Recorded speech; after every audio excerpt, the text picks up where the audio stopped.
No, and as I continue to review the strategic plan, and I haven't been as involved in the work on the governance, and I think that our staff, Jolene and Brenna have done that. I mean, I think it ties together and it's appropriate, and so I guess from there we can go on and talk a little bit about the work on the governance work group reporting. Okay. I went through the whole thing, and I appreciate even by month some of the goals that we have for each of our meetings going forward, so we all know what to expect. Is there any other questions for Dr. Schatz before we move on to that?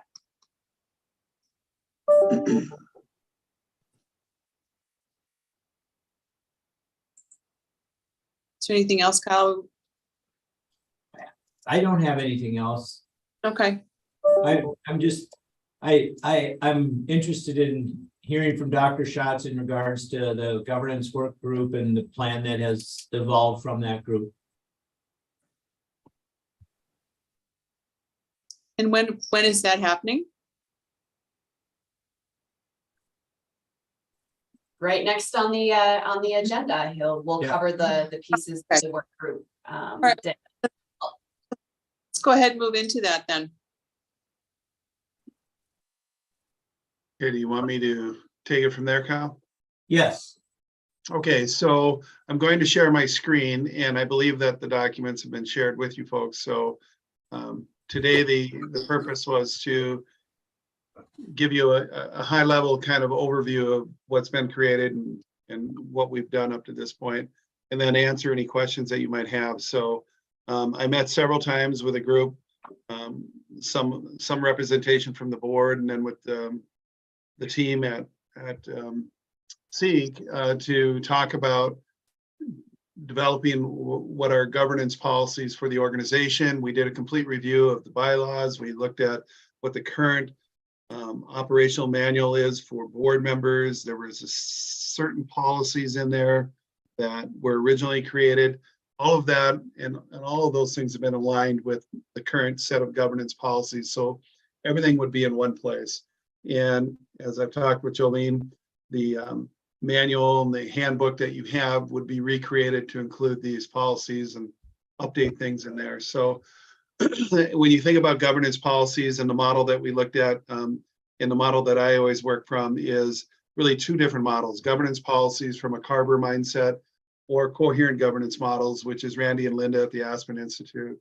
And then I've also looked at other types of governance policy sets. And so this is a pretty traditional set of policies that come from primarily that governance and coherent governance model. And so I'm sharing my screen. Can people see it right now? Are we okay with that? So on the inside of the deck of policies is just this kind of outline. And so as you know, when I was the superintendent of the Fargo schools, we had governance policies put in place. Dave Flowers put those in place back in the early 2000s.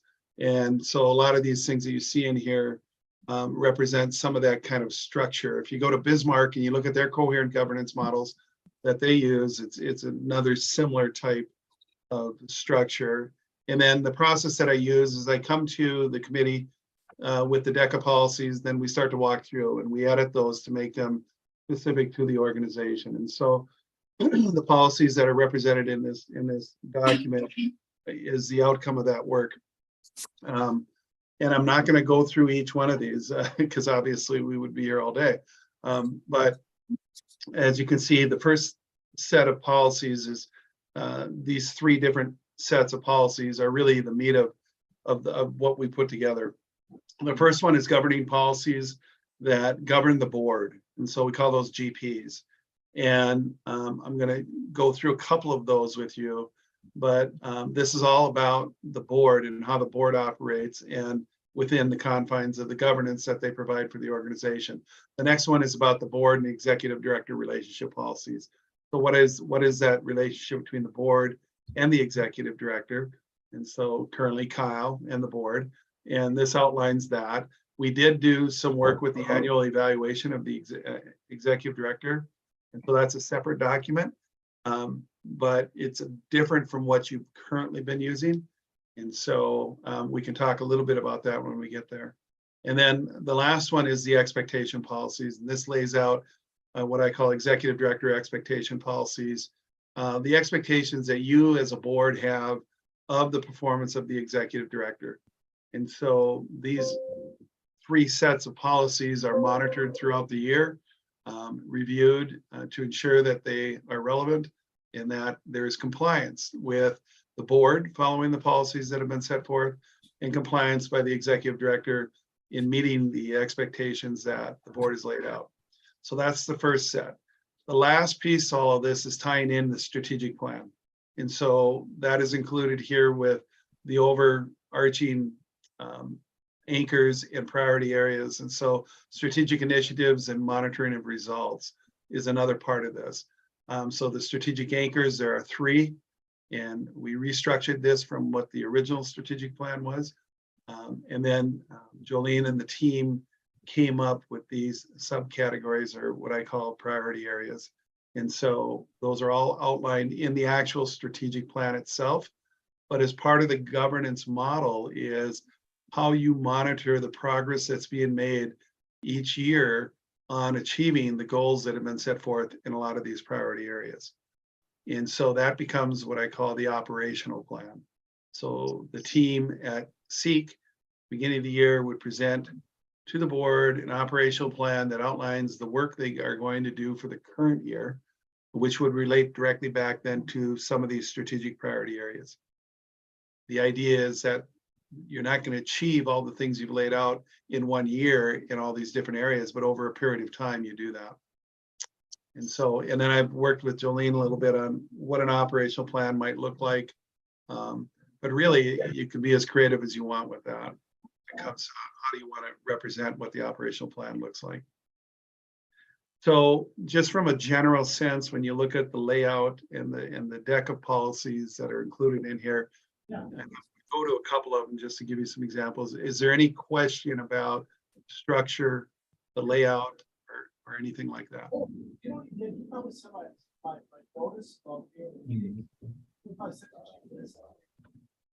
I can't hear, if somebody's asking a question, I can't hear that one.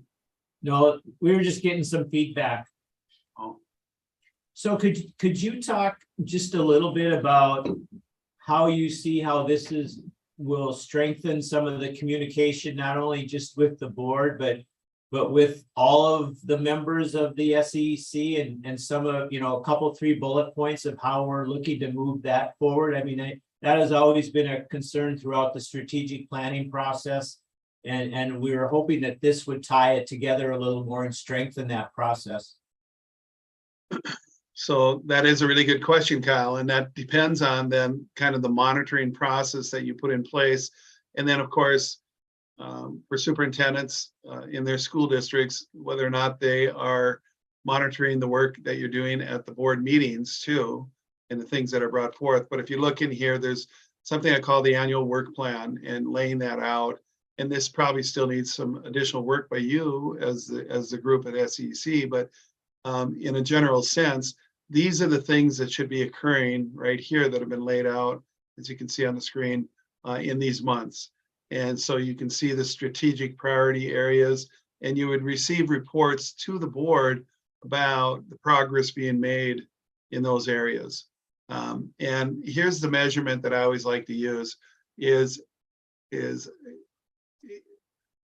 reasonable progress being made towards the completion or making movement with the goals that you set forth. So within these priority areas, you're coming to the board and giving them examples of that. Here's the progress we're making, or we've completed that. And if in fact there's a struggle and it's not working the way maybe you thought it would work, identifying what those challenges are, and then being nimble enough to make the adjustments along the way. And I think the thing with strategic planning that I always talk about is that a lot of times we get locked in and all of a sudden it becomes a very static document, and it's not very dynamic, and it's almost like we're afraid to make adjustments along the way. And so what I would really encourage is that there's an annual review of the actual strategic plan itself, where the administrative team would come to the board and say, we've got 1 year into our strategic plan. Operationally, the plan that we put forward, we achieved some of these things, but we've also made some additional adjustments to the plan. And then you renew your plan each year so that it's not something that just sits and never is looked at. It should become the conversation at board meetings and throughout the organization, internally too, about these are the things that are driving our work. And so how you lay that out ultimately, and you can see here, April and June, there's some all sorts of things, but you can see right here in April, review and approve agency annual work plan calendar. And then down here, you can see strategic plan review and renewal in June. And so when those things are on the agenda, that's when the administrative team or the leadership team is coming to you as a board and providing you their insight into those reviews and the plans being put forth, and then renewing those through board approval. So I know, Patty, you made mention to this, but this lays out then kind of the things that come to the board. And of course, it's flexible. You can, this is the starting point. So are there any questions about that? And Kyle, does that kind of answer the question? Yes. Yeah. The other thing, oops, I'm sorry. Oh, no, go ahead, Jeff. The other thing I would say is that when you're a new board member to the SEEC board, this is the document that you should be using for orientation at that point. And some of the policies in here that I think are really important, and sorry about the scrolling here, let me get up to the top. I want to walk through a little bit about the board's work here. So as we go up, where we did some real work on this was when we talk about governing board roles, responsibilities, board culture, and what are the expectations we have. You can see there's some citations in here to North Dakota Century Code. There's a citation here about your own performance as a board and its continuous improvement, and a reference to GP8, which is another policy down the road. So it kind of lays out all that structure, but here we implemented this whole process of a board code of conduct, conflict of interest, pledge statement, using these different areas, different words or values that we have as an organization and how we do our things. And then over here, board member, I will statements and I will not. And then annually, each year at the beginning of the year, when you have that kind of reorg meeting, each board member signs off on that. Some of the references I use when I put these together is the North Dakota Century Code. The North Dakota League of Cities has some really good guidance on this for conflict of interest. And so those are some of the things that I use to create that. And then your committee structure, and Kyle, maybe I'll spend a moment on this, but we talked about actually putting a formal committee structure together for the SEEC. And so you can see that in this structure, there's an executive committee. And then there's a planning committee. And in each one of these, it explains exactly what the purpose is, who the members are, who's providing the support, so from the staff, and then the authority it has and the term. And so this is all very well laid out so that you understand what the committees do. So there's the executive committee and the planning committee. Those are the two committees that we wanted to formalize.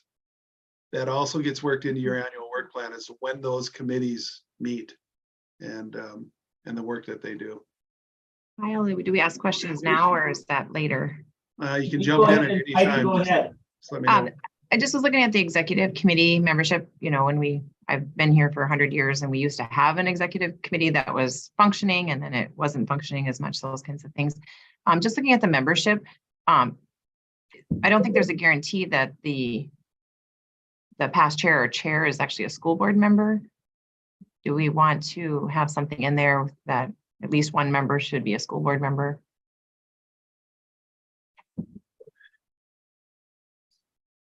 I would open that question up to Kyle. What your thoughts are on that and the team there at the SEC?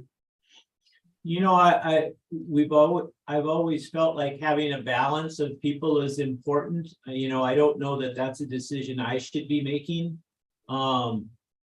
I think from a board standpoint that anything that's brought from these committees, will have the balance of the discussion between school board members and superintendents on the board.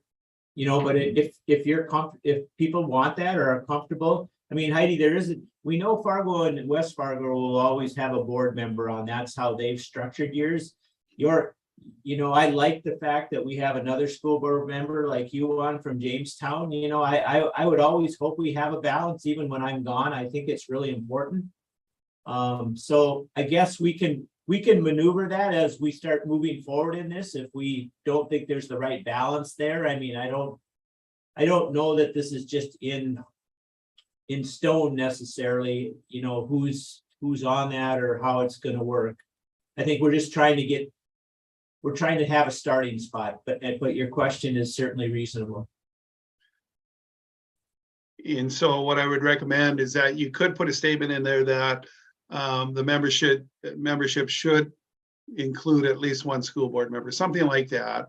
And the other thing is, for any of the board members, is that these policies can be adjusted at any time. If a board member feels there's language in a certain policy that maybe isn't working the way it should, or you know what we're actually doing in practice isn't that, and we want to change it, that recommendation can come forward, which then would get referred to back to a committee. They would take a look at it and then come back with language to be considered by the full board to make the amendment. So you can amend policies at any time as a board member. Hey, Jeff, Mitch here. Could you expand on the lead administrator elect? I'm not even sure. I didn't know we even had one, to be honest with you. Yeah, that's a structure you've had, Kyle, I believe. And so you want to talk about that a little bit? Yeah, the lead administrator has a long history to it in REAs, and the job in itself has become less.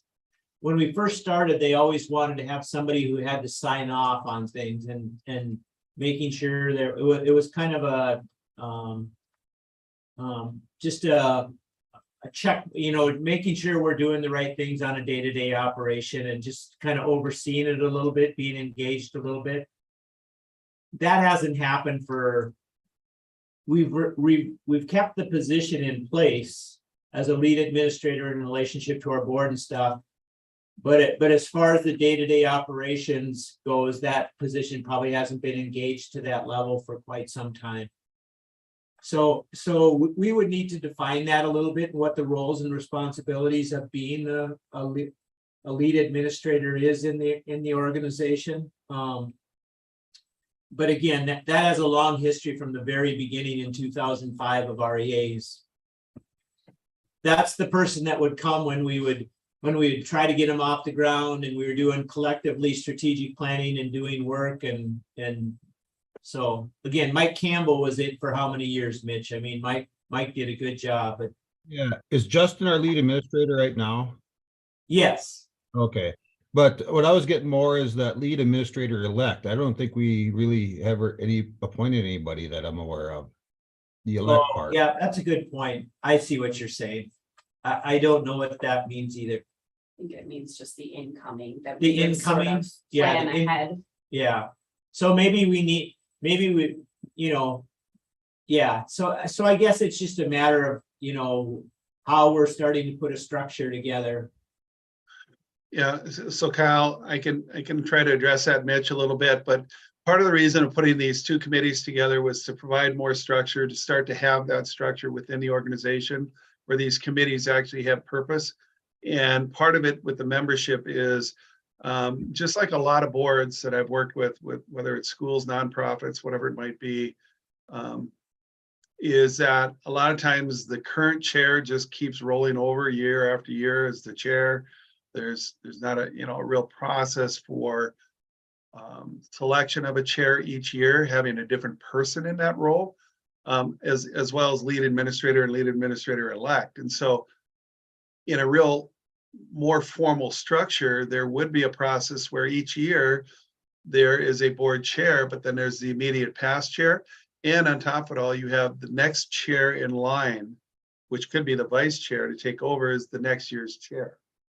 So you end up with this 3-year kind of process where these 3 positions always have the new face coming in, the current one that was sitting in wait, and the one who was in the past.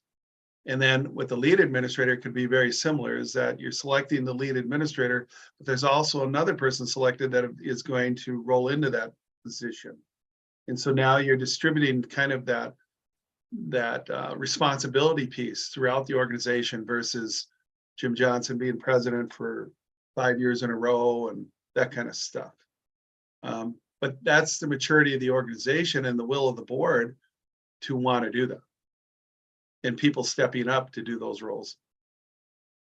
I just want to comment on I think it's great to have some structure in there, and I see the purpose of it.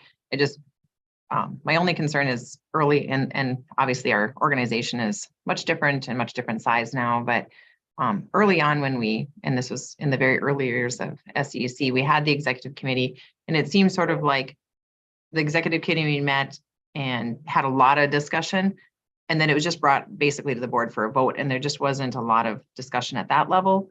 So the rest of the boards was a little more like disconnected from that, and so that's my only concern with this structure. That is always a concern, Heidi, of an executive committee, is what authority do they have? And, what's the work they're doing outside of the full board, right? But I think that when you look at the purpose here and the structure of this, I want you all to think of this is what happens when Kyle retires? Because you have institutional knowledge from the beginning all the way through to where you are today. And that's what Kyle carries. But when a new person comes in, what guides their work and how do they understand how the organization runs? It's very unusual to have somebody in a position for many, many years that's leading an organization. And so the beauty of having a little bit of this structure, and even if you're not following it to a T, but trying to work out, what's that power and how does that operate, having the structure, I think, is going to be helpful when that transition goes on. Yeah. I'm in agreement with it. I just want to be aware of that concern going forward. That is the number one concern of executive committees. And when you look nationwide, what people are doing with nonprofits and others is there's kind of this, when you look at the literature on it, it's interesting because it goes in cycles, right? There's this kind of anti-executive committee cycle going on right now where people are saying, well, I want to have the full board weighing in on everything. Well, it's not always appropriate to have the whole full board weighing in on certain issues where the executive committee can take that and kind of sort through it and then come back to the full committee. I think the biggest thing is making sure that the executive committee checks its power at the door every time it gets together, right? Knowing that there's another set of people, the rest of the board, that need to be involved in the decision-making ultimately. So I think working your way through that is a good thing as an organization. Again, another reason for annual review of policies, these sets of policies, to make sure we're doing what we said we would do. And Kind of the checkpoint. key point there, when you were talking about, is that they don't make the decisions for the board. They're bringing a recommendation to the board based on their considerable amount of knowledge that they put in research into the topic. That's correct. And so, and again, that's, the strength, I always say the strength of any organization is through the leadership of the executive that they've hired and the engagement that the board has with the organization. And if the board is disengaged, then the executive director doesn't have much guidance, then they're going to do what they need to do. But then what happens is the board comes back and says, well, we don't like what you're doing. What this does is it gives it structure, right? So everybody's on the same page. Now, if the executive committee isn't operating the way you want it to, once it gets going, well, then you make the adjustment.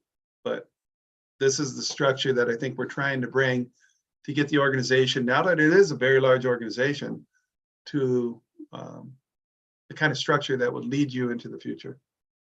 Yeah. So the executive committee and the planning committee, are there any other questions about that? You can see kind of what the roles and responsibilities are of those. Yeah, And then I really like the planning committees, and when I give a little summary after we're done talking here, I'll tie in why I think they're so important. I won't digress into something else right now until we're done here, but I'll come back and tie why I think those committees will really play a critical role in us moving forward and starting to engage people's mind, you know, on a, you know, the types of ideas of how they'll operate and those kinds of things. I mean, so. But I'll wait for that. Okay, and then I want to go to the annual work plan and just talk about that for a moment. You can see there's some things outlined here, but your annual work plan that should be put together and approved by the board at the organizational meeting at the new part of the year, the administration brings to you kind of in working with your committees in developing this annual work plan. But I want to go to this list of things here. So other events, activities are part of the board's responsibilities and interests may include, and we talked about executive director meetings with board members. I'm a big fan of this. Some people like it, some don't. But that the executive director sets up twice a year opportunity to visit individually with each board member. Just to get a sense, it's that kind of meeting where it's just one-on-one. For board members to have that opportunity to have that engagement with the executive director, and for the executive director to get a sense of what that individual board member is thinking and any issues that they might have, and through the representation that they bring to the board. So that's the first one. So when would those occur? And so that's the first one. Professional development. What about that for the board? Should there be some professional development? And what would that be and how would that work? Board self-evaluation. You've had this in the past, you've used it. I don't know how much as a board you've understood the outcome of that self-evaluation and what that might have led. You'll find there's a whole section in here of what that looks like, the board evaluation, to make sure you're doing that. The annual review of the strategic plan. When does that occur? Governance policy monitoring. When are you monitoring your policies? And then other events or activities that you might have. And then the executive director evaluation. What's that process look like? Very clearly. And so that's what the annual work plan lays out. So that at the beginning of the year, all these things should be plugged in. And then that's what guides your agendas and your work, just like you saw earlier when I showed you by the month of when you would have board meetings, and then including those things into that. Questions about that?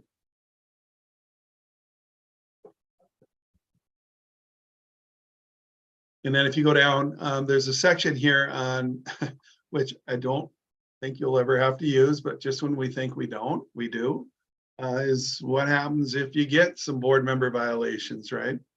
And so this is a process to go through.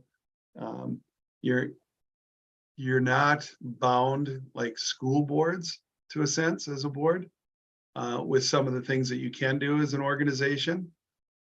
But we all woke up and read the article in the paper about the Bismarck School Board and the one member resigning yesterday.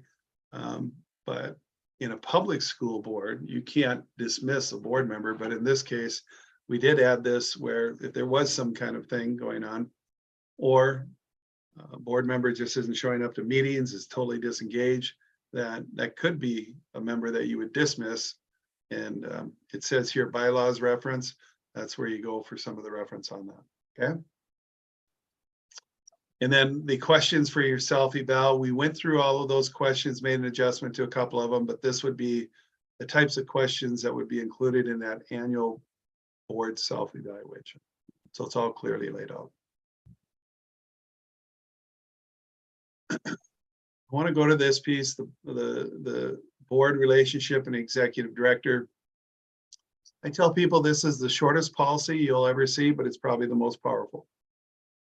In that it's a real simple statement. The board's sole direction of operational organizations through the executive director.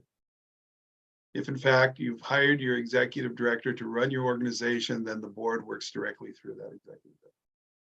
And the end arounds don't occur.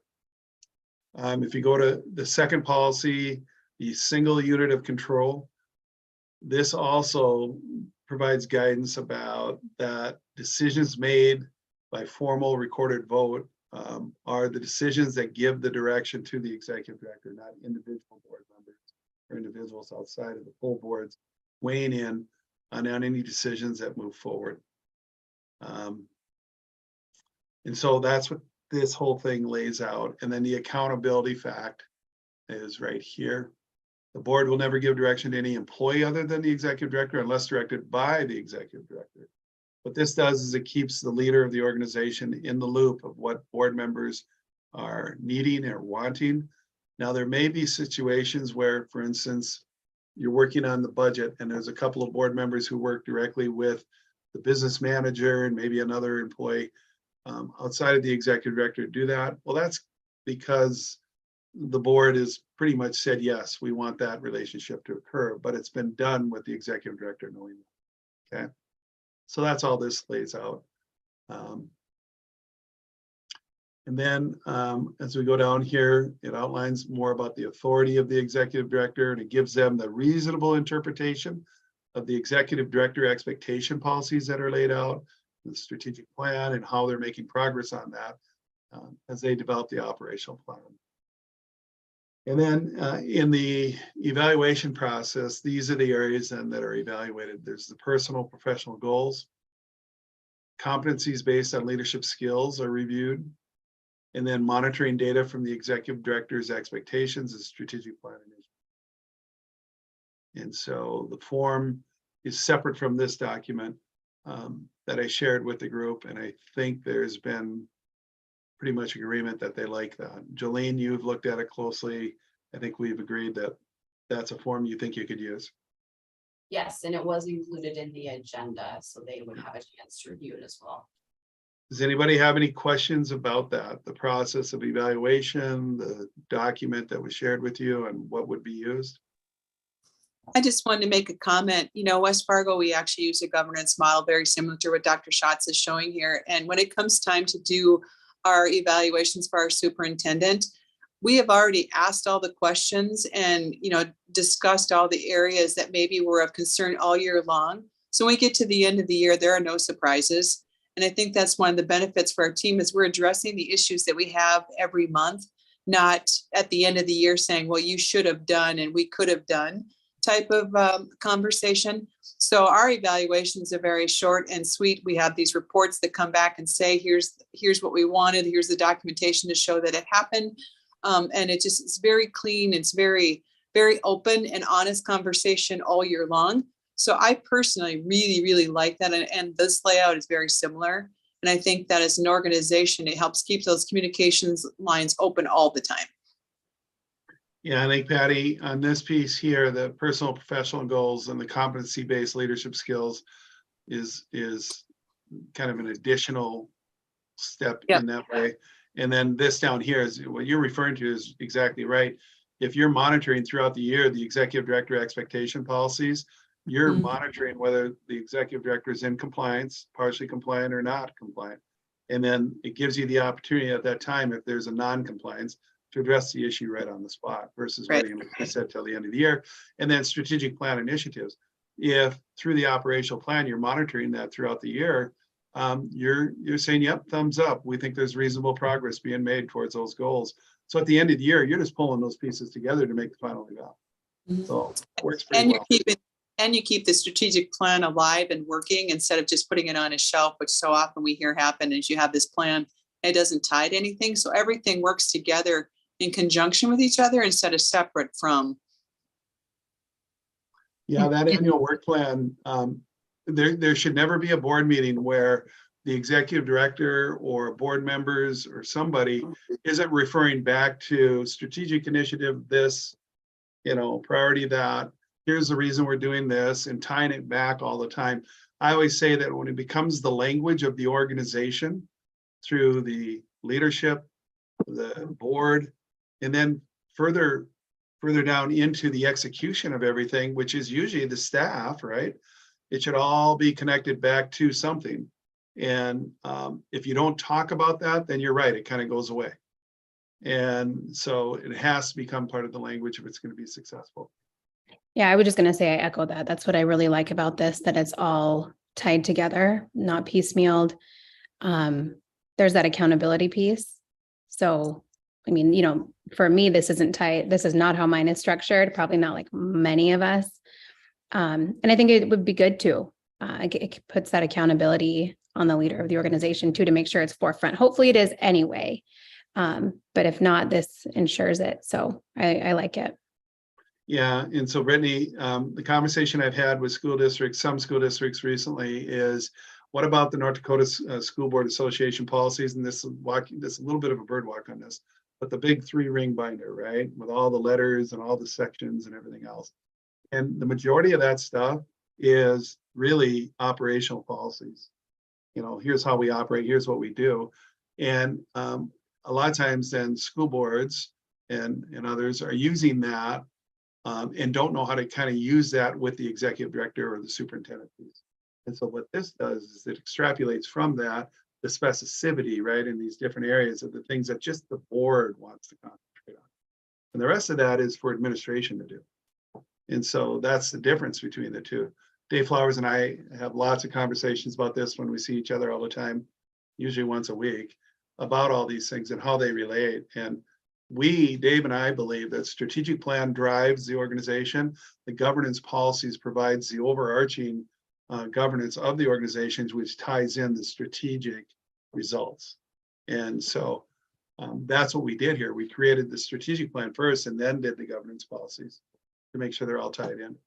So, but when you go into this, I just wanted to make a couple of comments quick about executive director expectation policies.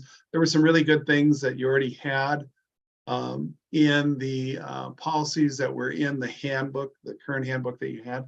But under the emergency succession, there was quite a lengthy area about succession of the program of the organization, and we shortened it up significantly here to address these major points. So really it's about what happens if your executive director leaves and who has the power then to follow through with the replacement of that person. And you can see here that in the case of an opening in the executive committee will be charged with organizing the search process and subsequent steps necessary to hire a new executive director. So that would be one power that if you as a board would approve these, you'd be giving to the executive committee. Now that doesn't mean that they just go and do whatever they want. You'd still want to have full board approval, but there has to be some kind of subgroup that puts the process in place. So this expressly gives that power to the executive committee. Any thoughts on that or any concerns or questions anybody has?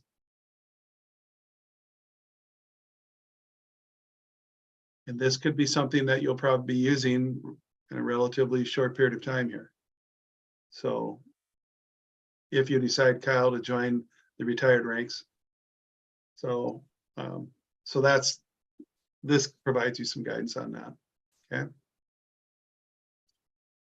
The rest of these executive director expectation policies in a lot of ways can be fairly general, but establish the basics of running an organization and ensuring that the framework and the processes are in place, and then also give some additional guidance on what, and the way that I termed it in here is the executive director shall. And these are the things then that we want to make sure that they're doing.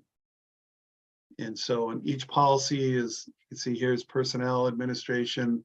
We got into finance and planning and administration and had good conversations about some of this and where we should go with it. And so this is what we've ended up with. So it goes planning and administration and finances. Asset protection, making sure these things are in place. And then here's this one right here. This communication with the board, and I want to make reference to this because it's in executive director expectation policy 2 and then number 8, but it's written right here that ensure a vetting process that includes staff input and executive committee review if new programs or partnerships are considered for the organization. That's new to you guys.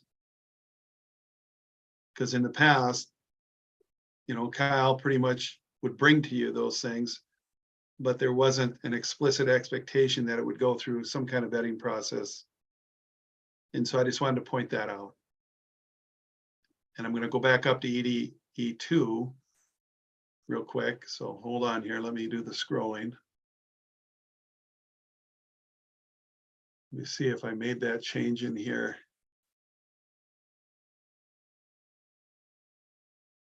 No, actually, we need to just make that edit in there. So it is down there because we were going to have a more robust statement, but that's what we landed on. So I want to go down here. It's right here. So I got to kind of pull this out of here. And now I'm going to mess that all up by doing it. I'll go in and change it here in a little bit.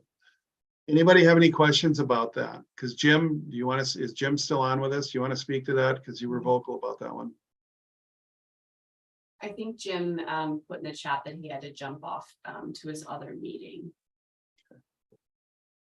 Staff, Kyle, Jolene, anybody want to mention anything about this particular thing? Maybe Jolene, you can reference the Sure. conversation I'm we gonna had. share kind of what, and I think Mitch was on that meeting as well. The Yeah. conversation was around kind of communication to the board when we have new initiatives that are larger initiatives starting. And Jim had said really any friction that has occurred since he's been on the board has largely been in that respect, and having sort of prior communication about initiatives that might be coming forward for the board to know so that they're aware.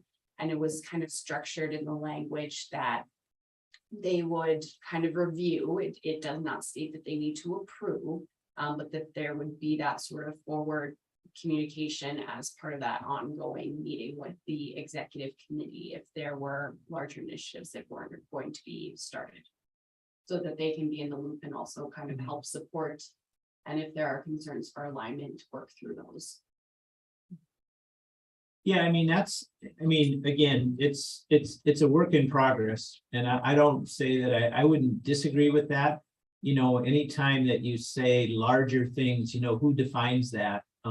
You know, and what are the parameters and the guardrails around that discussion? It doesn't say larger, I probably Oh, said that, but it says oh. new programs. New and programs. Partnerships. Yeah, you know, at this point in time, many times, you know, I'll use the word larger, are many times, expansions off what we're already doing, you know, and I'll use an example that we just discussed today that I was going to talk a little bit more about after you were done is the whole Medicaid billing and the 1915I and the impact that could have on schools. And, you know, how do we play a role from the SEC's perspective in supporting schools and taking on a more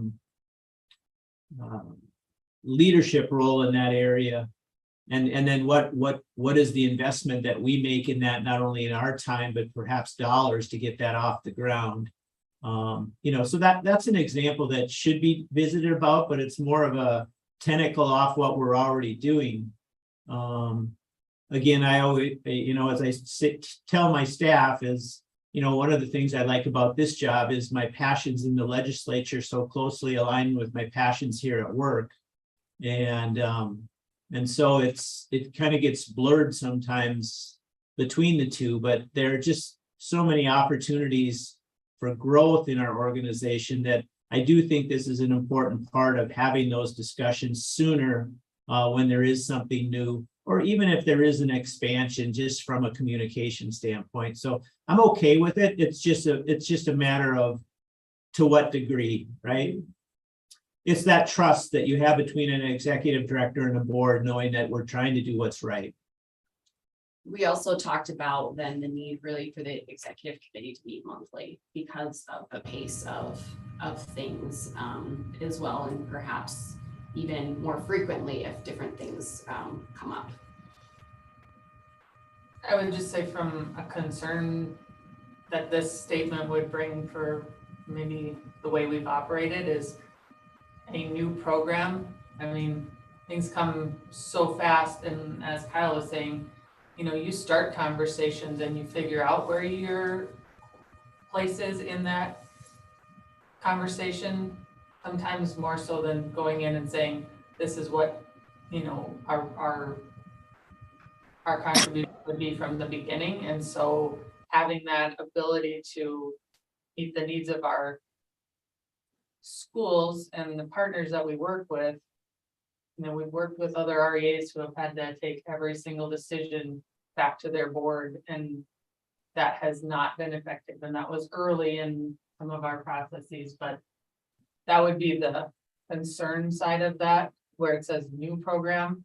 So again, to Kyle's point, defining that, I think, is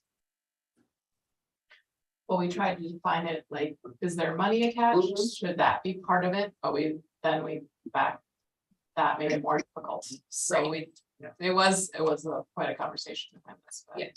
And again, I'm okay with it. I just think I just think it needs to evolve a little bit.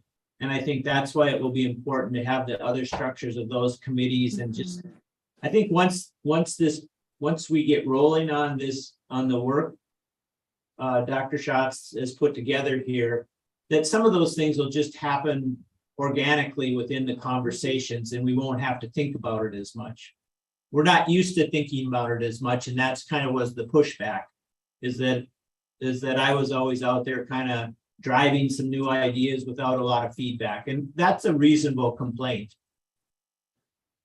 Yeah, Kyle, and I'm it's- wondering what's going to define, as I read that statement and just listening to the discussion, it just sort of seems like probably just wanting more communication internally and externally is to me is what this is saying, because I'm actually a little uncomfortable with vetting process because I mean, I'm not sure what that means. And are we taking a vote? Are we doing this? Or, how are we doing? Yeah, you're, anyone in your seat, whether it's you or a new executive director, is still responsible for driving the organization as well.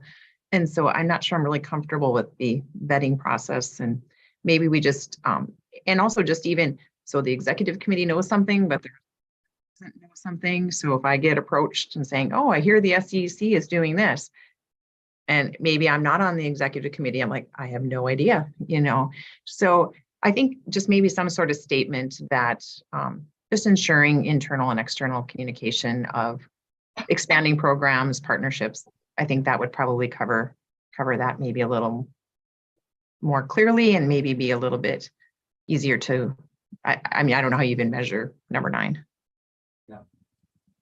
I agree with Heidi. I think that without that, as a board member, if there was a fiscal note that you're going to use all of our funds into a brand new program that hadn't been vetted, that there would be some concern. But I think that to change a program or expand it, to have every one of those decisions to come back through an executive committee or a board, you could be meeting all the time. And I think there has to be that trust that if we'd given you the ability to take the organization, you should have some autonomy to make those decisions. Without having someone signing every one of them. I think that's almost too much.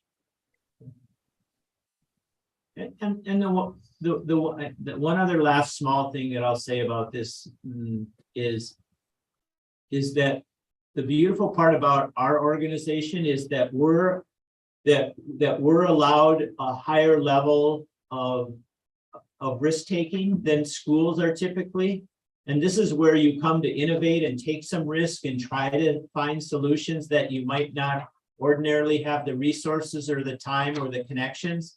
And so really understanding that level of risk that we're used to taking a little bit more than probably schools are, I think is a very important thing as a board member.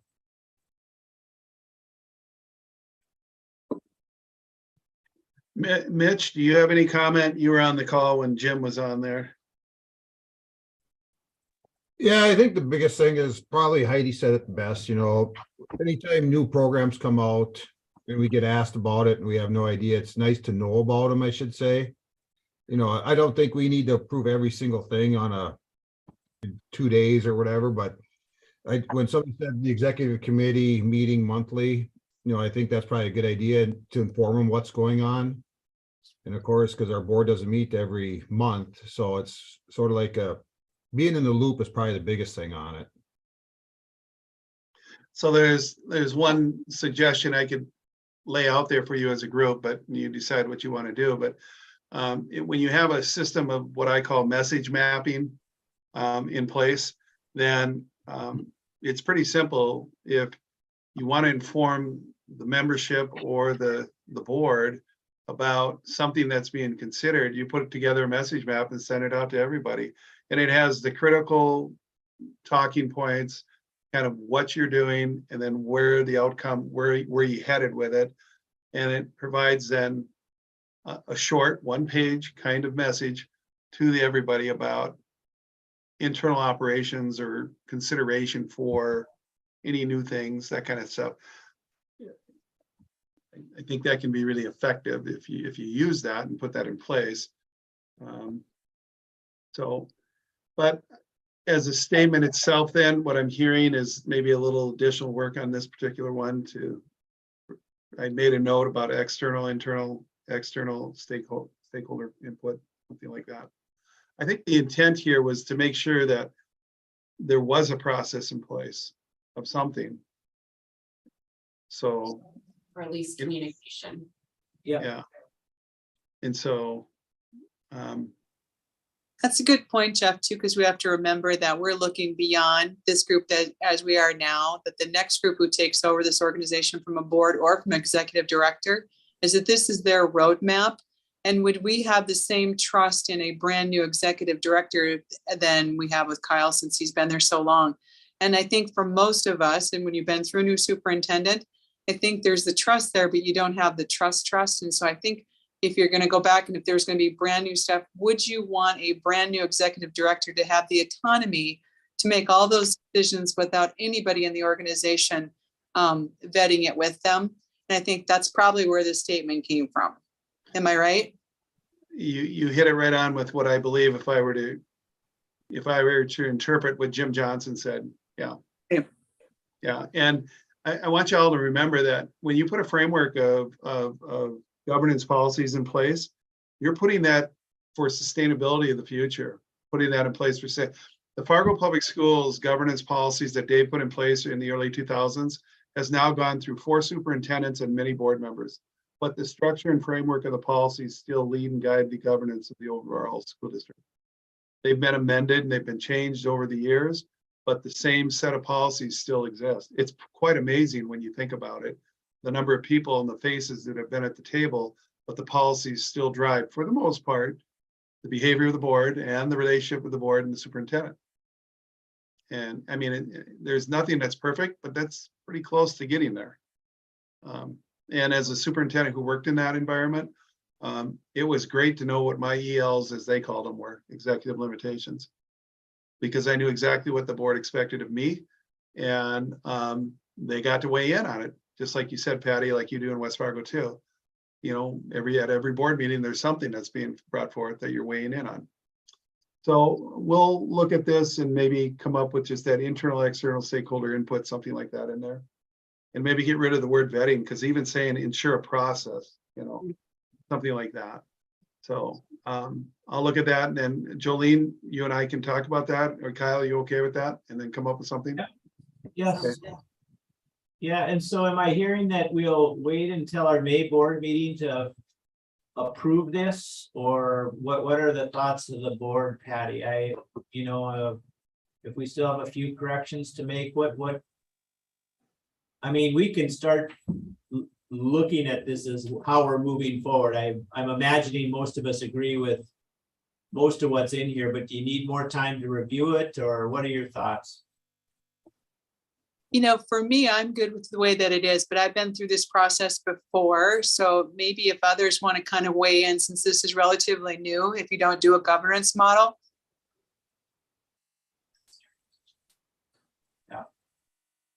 I mean, I think I'm comfortable with it. We have a few items that we're going to still tweak, but that's with any new process or program. But I think the basic foundation of it, I'm definitely in favor of.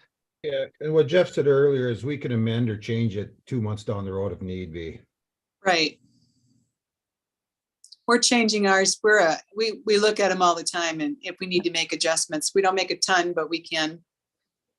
I think we can bring the highlighted items back to the next meeting, but approve it other than what was highlighted, and then bring those small sections back.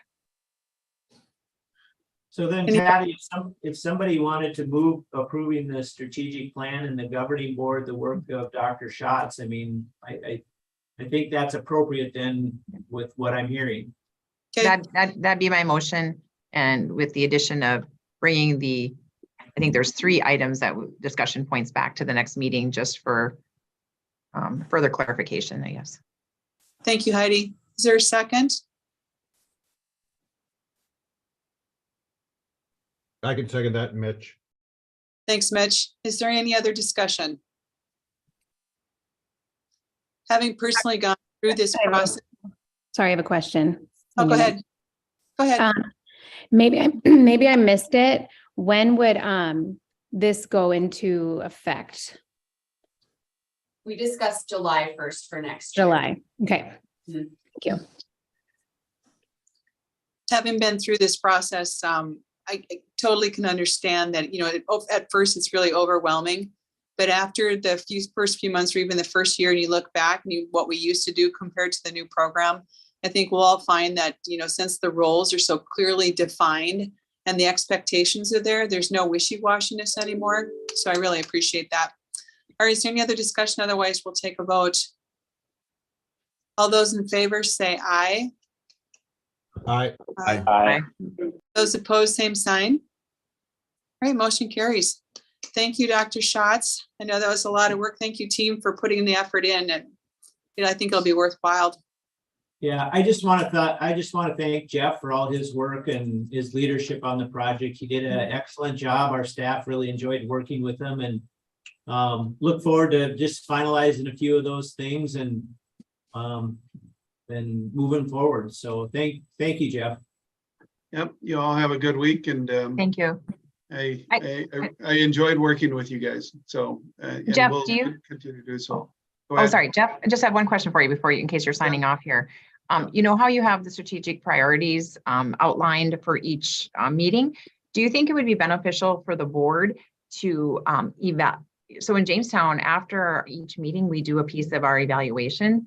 Do you think that would be worthwhile, like after September, do an evaluation of strategic priority 1.1 and 1.2? When you say evaluation, can you clarify that for me? Just kind of as we reach the end to see if we're meeting our goals of our priorities. Yeah, and so when you can add that in there, that'll be up to you guys to decide. But basically what these are that I shared with you is their reports to you as a board about the progress that's being made that from their perspective. What I believe you weigh in on is the operational plan. And that's usually at the end of the year, because at the beginning of the year, you approve the operational plan. At the end of the year, the staff is bringing to you, and I forget what month we had it in. I'm trying to look for it here. But the operational plan then, and the results from that are reported to you. And then you approve that, and then moves forward with any adjustments to the strategic plan as you renew and move to the next year. Okay, sounds good. That's Yeah, all I just, yeah. yeah, I just was kind of trying to, because sometimes you get to the end of the year and then you have to, you know, go back and see where we've come.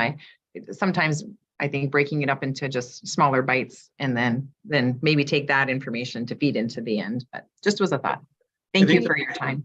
I think the biggest thing that you'll have to decide as a board is the monitoring of all these policies, right? Because that's new. You're going to be monitoring policies. And the way we have it written in here is it would happen at the annual retreat. Now, if you want to have that every board meeting, which you've outlined, if you have 6 meetings in a year, then you have to decide how's that going to work. Okay. So for you guys to decide how you want to implement that. Okay. Yeah. Okay. Well, you all have a good week. Thank you. Bye. I believe that it is actually written in on one of the last pages of that document in the board meeting annual work plan. It does have placeholders currently for the different strategic priorities as part of the strategic plan. Yep. Okay. And we can do self-evaluations after board meetings too. I mean, if that's something we want to do. So, and that can lead into whatever topic we're on. Do we need to do anything else with the governance workshop report, Kyle? Then we're good. We're moving on to staff updates. Yes, I think we're good. Okay. I believe we just have one staff update, just letting you, as you know, Allison Zima left her position. And so we did bring on a communications coordinator. We did change it from a director level. And so Riley Satterwhite is a recent MSUM grad, and he is in his second week with us. And so you may start to see communications coming from him, but I think that's our main staff update. Does that change the organizational structure? It does.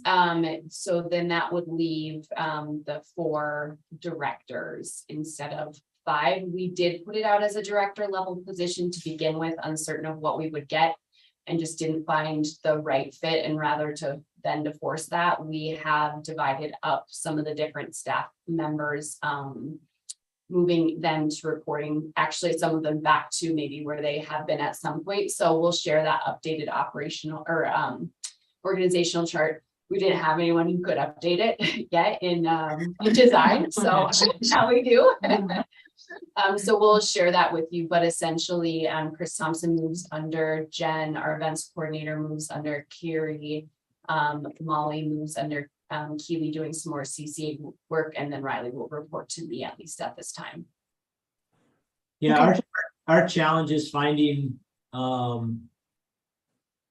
the level of people that we would like applying for jobs is the same challenges you have in your schools at times. You know, you don't want to force something. You'd rather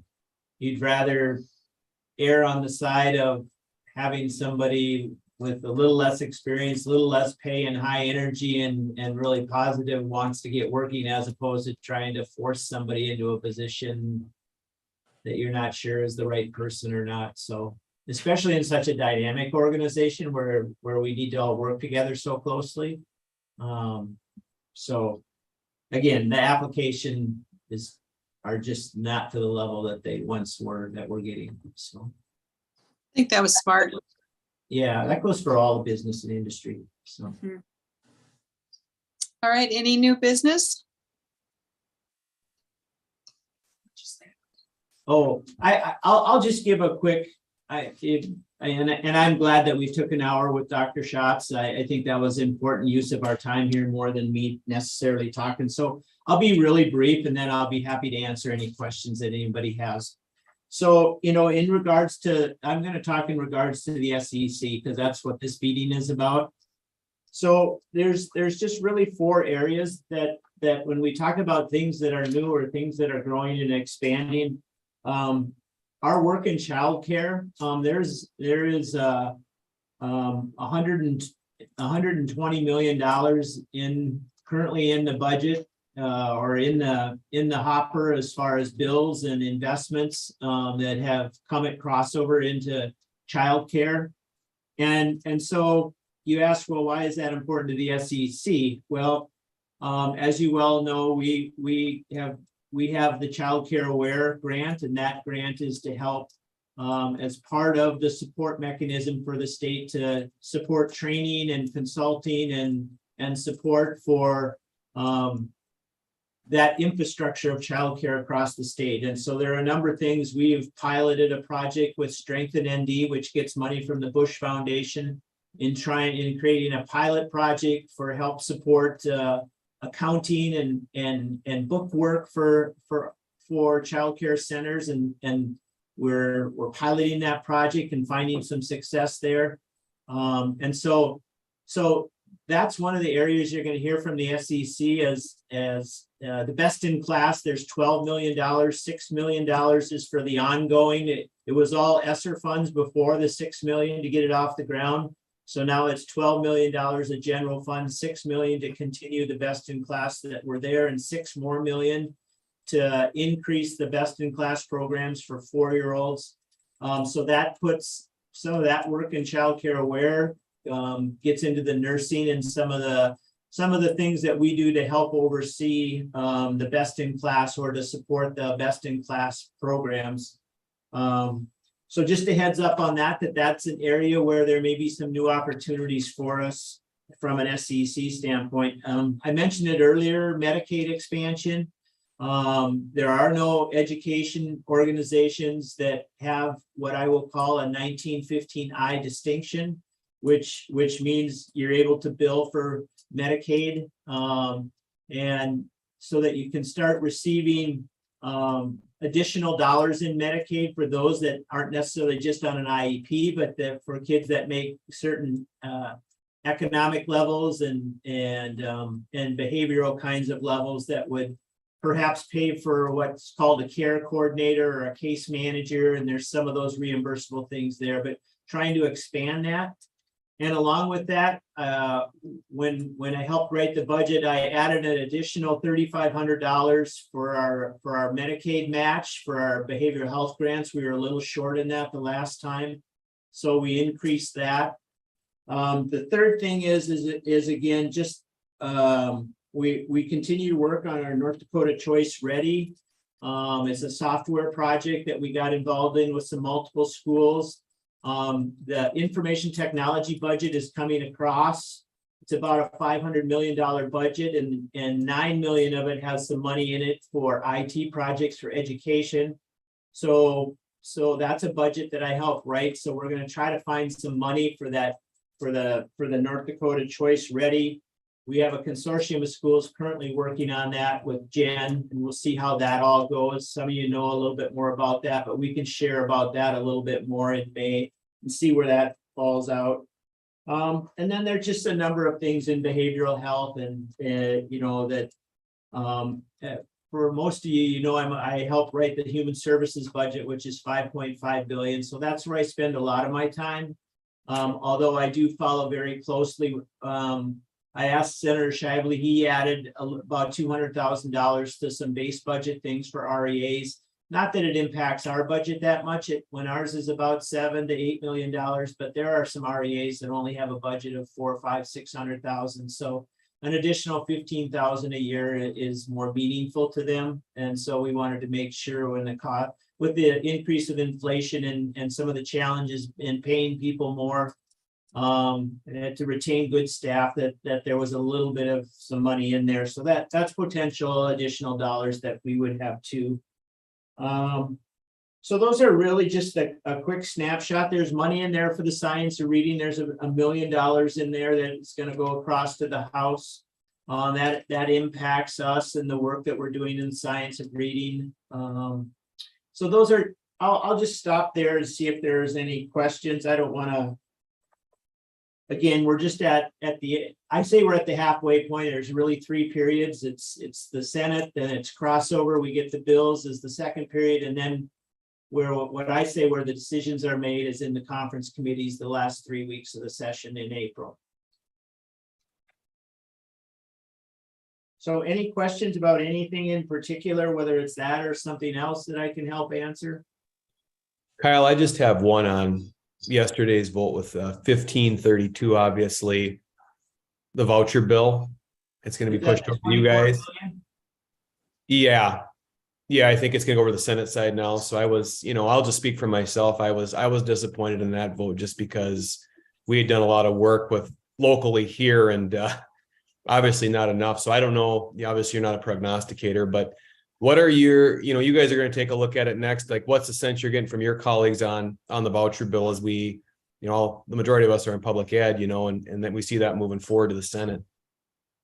Yeah, it's really hard to tell, I mean, I will vote no on it, obviously. And it isn't that, I mean, I say obviously, it's more a foot in the door, a camel's nose under the tent kind of thing, that's the problem with it more than $24 million. I know it sounds like a lot of money, but in the big scope of $2 billion, it's not a lot of money. And it's actually, we turn back more money than that on a every 2 years because we have to project that foundation aid payment to every student because we don't know how many. So in the fiscal note, when we budget, our fiscal note has to be for every student in North Dakota. So typically we will turn back money from DPI, and we turn back anywhere from 30 to 50 million that we get in turn back. And so it isn't really about the money more than it is about, conceptually where it's headed, so it will be a close vote in the Senate. It will be in the 20s. It'll be 26, 21. It'll be 25, 22, 27, 20. It'll be a close vote. If it passes, it wouldn't surprise me because that is where the new legislators have been their tendencies are more, what I will say, conservative in the sense that they feel like money should be going to public or private schools. I just didn't like that the conversation yesterday got a little bit convoluted in the fact that they weren't all talking the same conversation. I was talking about school choice, and then I was talking about, you can't get public money. But the one thing that kind of got lost is there's no strings attached to the dollars. And when you Yeah. look at the list of items that are required by public schools, because we do get money, they said, well, no, you have to make sure that they have teachers have to be accredited, and they're small. It's such a small list compared to public. I think that got lost in the translation, that if there's going to be accountability for accepting dollars, then it has to be for every organization, not just the ones you choose. And if that was the case, I personally wouldn't even have a problem with it, but I just don't like that we're required to and they can't. And that did not come through very well yesterday. No. And I can't imagine, I mean, there was actually a convoluted conversation out at the legislature. I thought they were all just perfectly straight up and all honest and no embellishing at all, so. Just in case you didn't know that, I thought I'd share. No, I agree with you. It's a very difficult conversation out there. I don't think it's that difficult. I mean, the talking points are really simple, but the conversation turns into an hour debate on the floor all the time, so. Yep. Any other questions, anybody? I mean, you all have my cell phone number, I assume, and you're welcome to text me or call me. So, I mean, always feel free to do that, or if you're in, stop and say hi, and so. All right. Anyone else have anything for Kyle or want to share from your local area? Then I guess we can adjourn. It looks like our next meeting is scheduled for May. May 3rd, and right now it's still a virtual meeting at 11:30. Thanks, everybody.